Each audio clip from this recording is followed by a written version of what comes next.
Hey guys, Ian here, and today on this video I'm going to be going over the setups that I use to film all my hunts. So if you're looking to get into the filming your own hunts, this video is for you. I'm going to give you the setups that I use, given the praise pieces, the equipment that I use, brief rundown on that, and then just some tips and tricks that I've learned over the past couple of years of filming my hunts. So without any ado, here we go.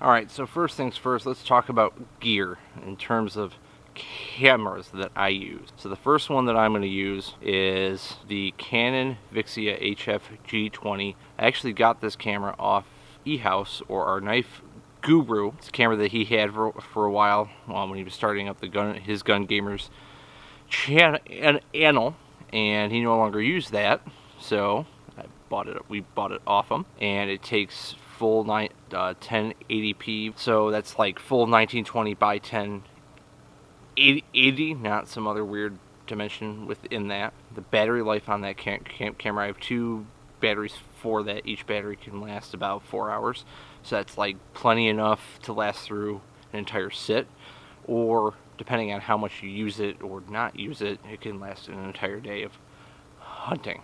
And pretty much what my routine is, usually after I'm done hunting, I will charge them. So I always have the batteries on. It's a great camera for just turning it on, letting it go, especially for when I'm chasing deer.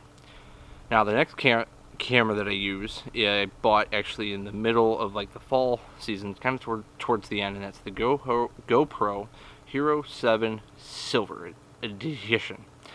That one takes 4K and 1080p, just slow-mo, time-lapse, great use of B-roll, but in a hunting setup, especially when I'm on up a tree stand or in the turkey one, I use it to kind of it's just there, I turn it on, catches a different angle of things, either over top of my shoulder or actually looking at me and catching me shooting things or calling, anything like that. Now the last camera that I have is the Canon M50. It's a mirrorless camera. It's actually the camera I'm using right now to record this.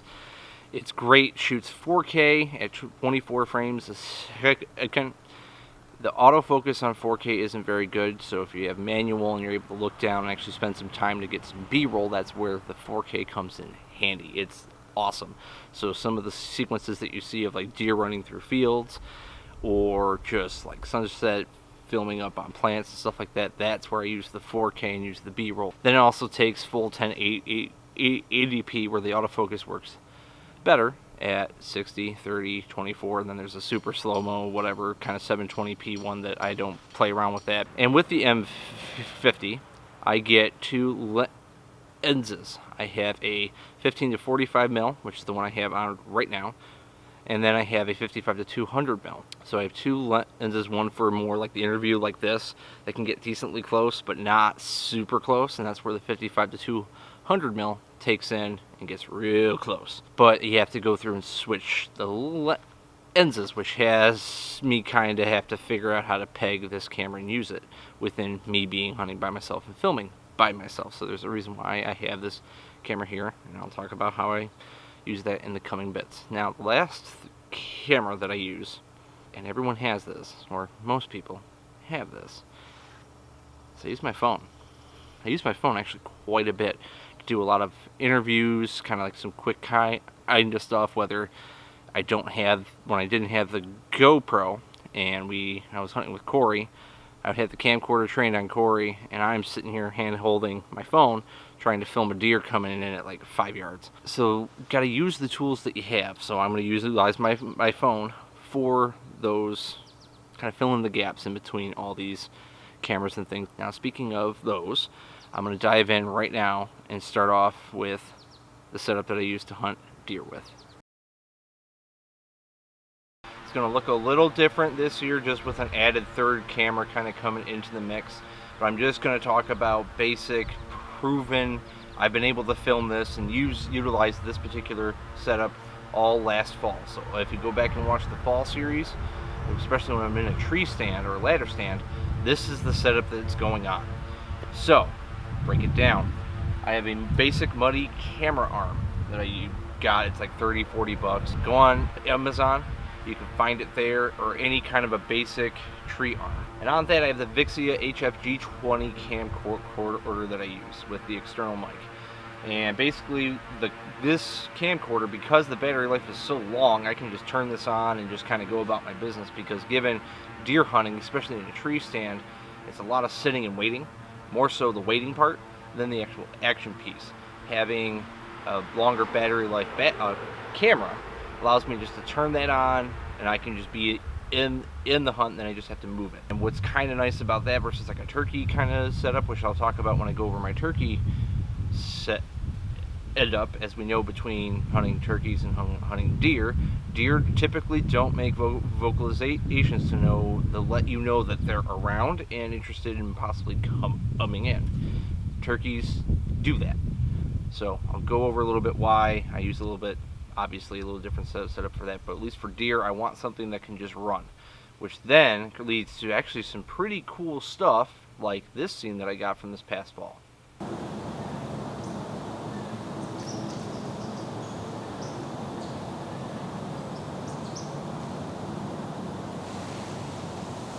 So in that scene, I'm busy watching a red fox. And this is the episode I ended up shooting my doe. The camera's running, but the way the angle that the camera's on, it's actually able to look past my shoulder, and I didn't know this, and you guys can actually see the deer start to walk through before I even know that they're there. Which is, at least it's actually some pretty cool, that's some pretty cool stuff, just from a content standpoint. And then moving on to the next scene.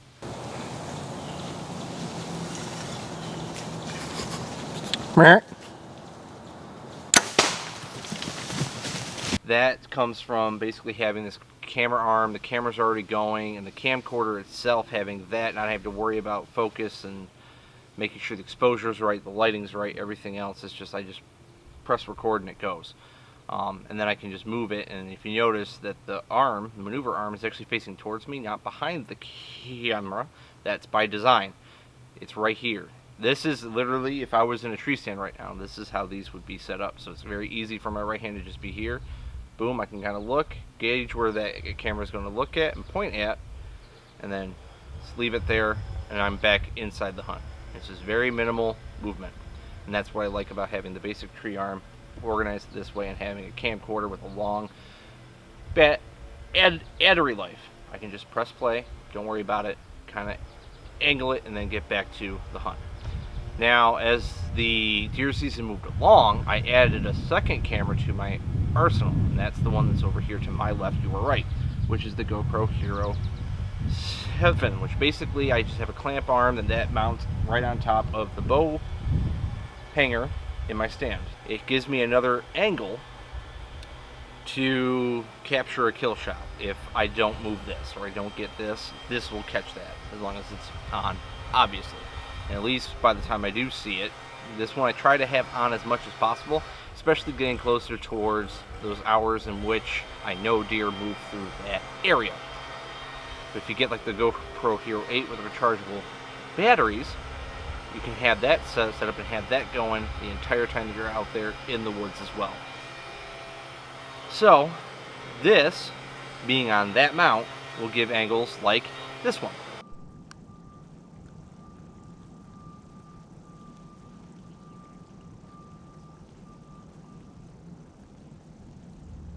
Now, I didn't shoot anything this particular time, but you get a sense for what kind of angles I'm trying to go for. Give you a different perspective of how I am in the stand, and be able to capture me and potentially my subject or the kill shot part of that. But again, easy, simple, stupid. I just turn that on and go.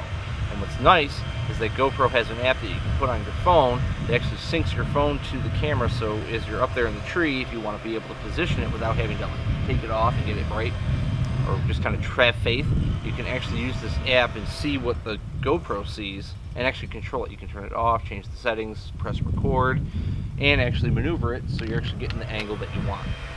Again, easy, simple, stupid, less fuddling around, the better. Now, with the addition of the third camera, which is the M50, that's really more my B-roll one, my interview one, which I was using this camera for last year, but now I'm going to use the M50 more for the interview segments when I'm sitting down, or just kind of in that lull period, or just to get some epic, awesome B-roll to help pass the time between action, or the plot points that I want you to pay attention to. And that camera is going to be probably about right here, right within my waist.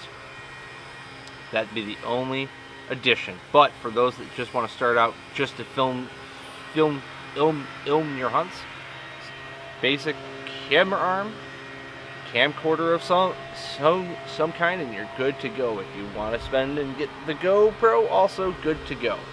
So by design, this setup is supposed to be easy, simple, stupid. Now, I'm going to go down and tell you and show you the setup I used for filming the turkey season, which I also plan to use when I'm on public land, on the ground, hunting by myself.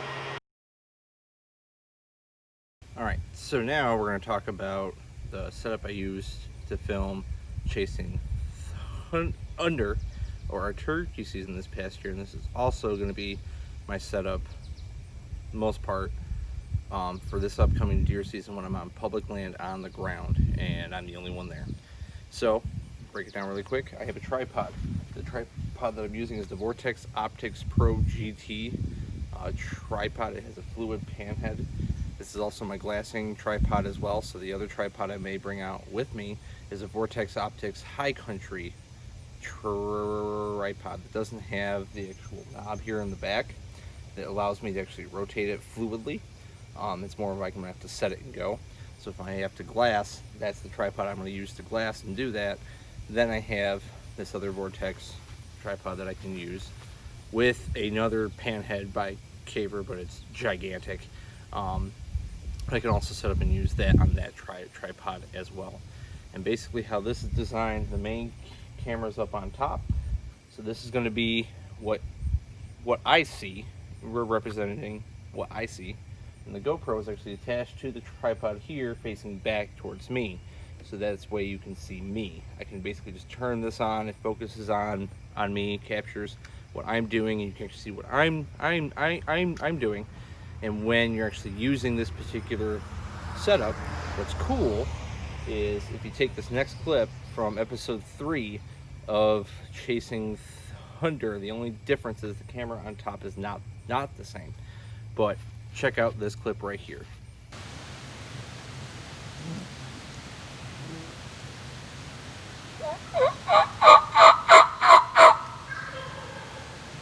So in that clip, you see the GoPro, which is facing towards me, in the lower left-hand part of your screen. Up on the top, in the main one, that is this camera, which is what I see. At the time that is running, I've edited those, so they're actually all happening simultaneously at the same time. So you're seeing what I'm doing, and you're seeing what I'm seeing. It's pretty cool. And that's the way this setup is. So that way I have something real fluid, nice and close, nice high and tight, that I can very easily just maneuver with my right hand, especially if I have a bow standing up on the ground waiting for a deer. If I see a deer, I can sit there and just move it, be able to see it, because it has this screen that I can flip around back towards me so I can see it, set it up, go. But then I also have this camera right here that's able to also film me shooting. Again, easy, simple, stupid. Now for deer season, the only thing I might change up on this is the type of camera that's up on top. I might use the camcorder instead of the M50 because of it being so easy, simple, stupid to use. Just press record, go, and that's it.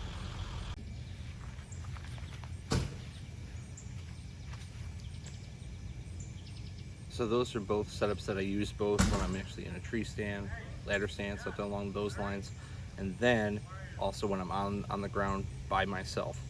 Now, kind of getting a little bit as to how I designed these systems to work, and they actually work pretty well for me, is something I'm going to talk about next, and that's part of my tips and tricks and things that I've learned over the past couple of years of doing this.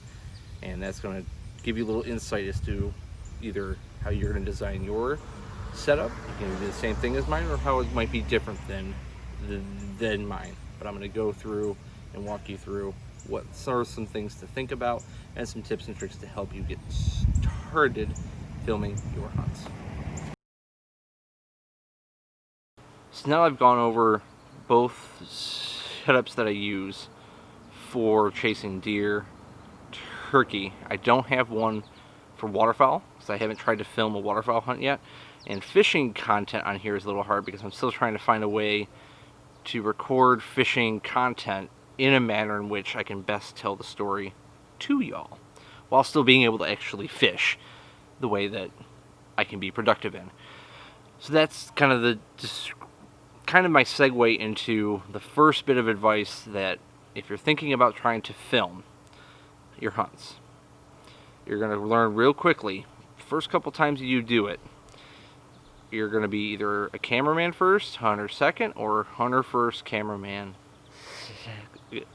Again, I'm one of the dudes that I'm a hunter first. This comes next. So in the episode 3 of the turkey series, when I actually shoot my first bird, the bird actually was kind of panning off to the left, and he was actually going to walk right out of frame of the main camera, and he just kind of ducked. His head was behind a tree, and I figured I'd just lean out to the right just a bit and reach out to try and actually move the camera head to get the bird where I'm going to shoot it. As you can see here, it gets to a point where I realize it's too far. I'm going to fall out of the tree and create more motion than I want to. So in that split second, boom, my head just went to shoot the bird. Shoot the bird, we'll worry about that after the fact. But luckily, I had the GoPro on, which then caught this.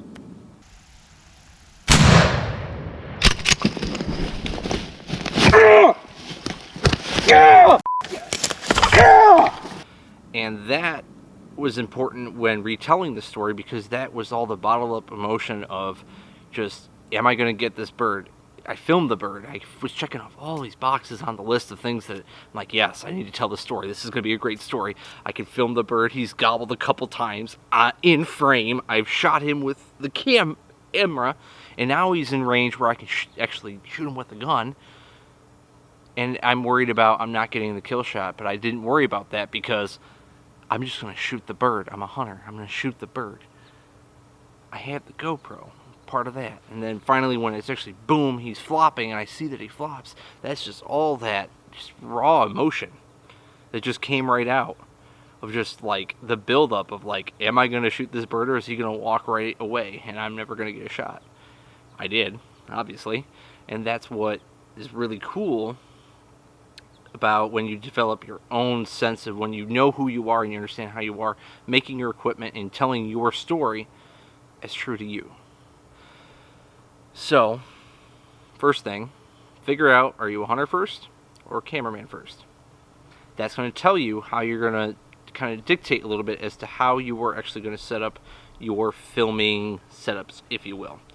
Mine, I'm a hunter first, so I want mine to be easy, simple, stupid, so in the heat of the moment there's less things for me to have to worry about from a filming aspect. Is it going to be like cinematic, winning like awards and stuff like that? No, it's not going to be, and I'm okay with that as long as it captures the moments to help tell the story to you guys in the manner that I want to, which is being as real as possible. So there's mistakes and flub-ups. I'm okay with that. That's part of hunting. We all know. 99.9% of people understand that. There's no other film crew with me. It's just me filming myself. Even though Corey was there when I was shooting the bird, I was the one that was filming the whole time. Filming myself and Corey. But that kind of goes back to me being able to have that system work for me, and understanding that if one thing isn't going to work, I can still tell the story by having another backup. Because I built that into my system, which is something you should think of. Build up other like layers of systems and how you can capture the moments that help better tell your story. So you might need to, or substitute certain things with the tools that you have available, like your phone. By the way, hot tip, when you are using your phone, do not record things in a portrait mode. turn it sideways, use it in a landscape mode. Because if you use it in portrait mode, you're going to get the crazy, stupid sidebars, and you're not going to be able to save that. No matter how much editing you do, you're not going to save that. Use it in landscape mode, then you can kind of play around with that, and it fits nice, especially if you're going to upload it to YouTube. So hot tip with that one. And that goes with any camera too. Just make sure it's always in landscape. Wide. No silly black bars here. Now, it's not so much a tip, but kind of a reality of what you don't see. What you don't see from 585, like for me when I actually produce things, is that I'm also editing stuff as I'm hunting at the same time. So usually by the end of either deer season or turkey season, I'm exhausted. I am like burnt out with having to sit here in front of you guys. I don't want to be in front of a camera. I don't want to have to deal with it. I just want to just simply enjoy things. And it's not that I don't like you. I do. I like all of you. It's just, it's tiring. It's very tight. It's a grind. It's a grind, especially when you're doing it by yourself. So be prepared for that. I had a system in place for this past spring season where while I was hunting, I was editing stuff. So that way, once I rolled it out, I could just roll it out and not worry about it. Just upload, schedule, go. I don't have to sit there and try and finish videos and then worry about it not being on time. I had it pretty much done. I had them done in a very simple, easy way for me to do it. I had that system in place knowing after the fall that that's how I was going to be. Fall was a different story because I didn't have that system in place, and it was a grind. There were some bad weather days I can get away with that, but I was also working my 2 jobs on top of that. So time was like, social life, who heard of it? But be prepared for that part of the grind. And there's no shame in this next tip. There's no shame in not bringing the camera with you when you hunt or fish. Ultimately, this is cool, but ultimately there's some times I just want peace and quiet, alone time by myself in the woods and just enjoy something. And that's where there's a couple episodes in Chasing Thunder in this past spring that I addressed that. There's one morning I didn't bring a camera out so I could just enjoy being out in the woods with Corey, because I just hit that breaking point. I was tired. So it's okay to not bring the camera out every single time. There's moments that are actually best left for just you. First deer I ever killed, that's for just me. First turkey, episode 3, Chasing Thunder, first bird. And that's the flip side of that, is that it's really cool when you can actually film a first. So if like you shoot like your first, like your best buck or your biggest buck or your first bird, first deer, first fish you've ever caught using a certain lure or anything like that, capturing those first and being able to replay that, that's wicked cool, dude. Because then you can have that file and relive that. Relive every moment. It just brings up all the memories, the sights, smells, and all the little details. You can see yourself and relive and feel that same emotion and have the same reactions later than you did in the moment when you were living it. That's the cool part. So it's partially I'm doing it for you, but also doing it for myself.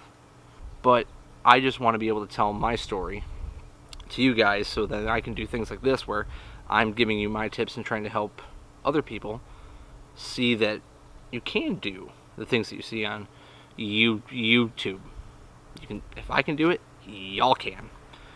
It just takes some thinking about what type of hunter, camera per person you are, developing a system that'll help set you up to succeed, given that. So a fluid system, plenty of layers, so that way if things go awry, you can still tell the story.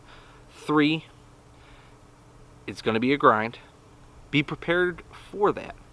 4, there's nothing wrong with not bringing the cameras and just enjoying being outside in the outdoors.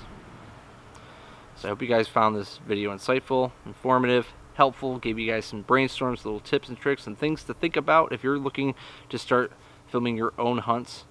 And with that, please make sure that you check the link in the description below the video to pick up some 585 merch, some swag. I can't believe I just said swag, but merch, swag, threads, long sleeves, things like that. This is actually off there. You can do that. Hit that red subscribe button. Turn on the bell for notifications for every time that we upload a new video. You are notified, and you guys can see that. And as always, I'm Ian. See you guys on the next one.